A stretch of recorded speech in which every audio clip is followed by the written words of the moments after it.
E aquilo que a Gabi falou, né? Você sempre fala do mais razão, menos emoção, mas tem que saber equilibrar também. Você não pode perder isso, né? Ser racional o tempo inteiro.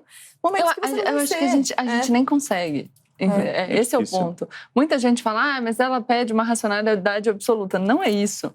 É menos emoção e mais razão. E eu acho que é importante que nós tenhamos consciência. Então, olha como a gente opera, qual é o histórico disso, como que o nosso cérebro funciona, por que mesmo um cientista tem ali a ferradura, como que a gente pode alterar o nosso comportamento a partir dessa crença. Tudo certo.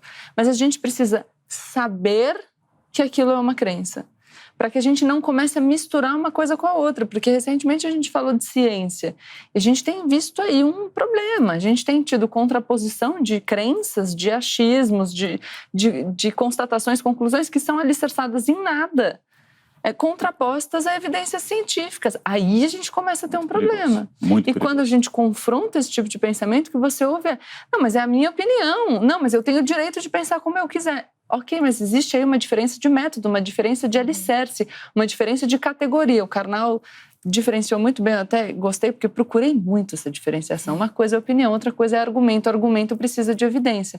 Não dá para contrapor as duas coisas como se fossem a mesma. E quer ver uma coisa muito divertida? No Nepal eu notei que todos os tetos de casas, templos e prédios tinham cenas sexuais muito fortes. E o nepalês, em geral, é muito pudico. E aí me explicaram, a deusa dos raios também é pudica. Então, quando ela olha uma cena de sexo, ela não atinge.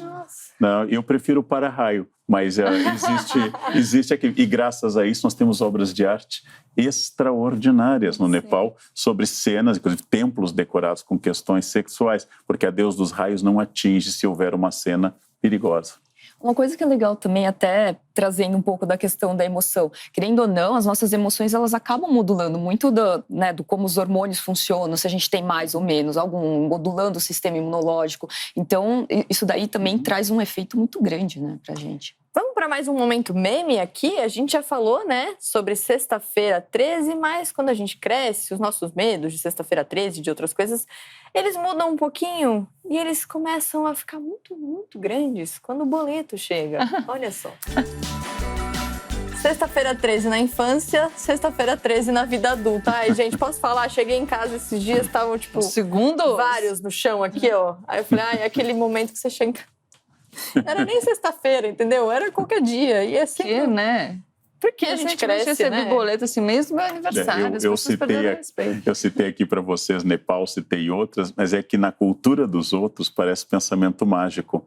Quando eu morei na França e descobri que eles comiam a salada depois da refeição, que para o francês o mais leve deve vir ao final e não começar, essa é a lógica deles, né? Quando eu descobri que na China as refeições têm muito doce, quase tudo vem acompanhado de doce, porque esse conceito de sobremesa também, eu vi que há práticas mágicas que nascem do costume.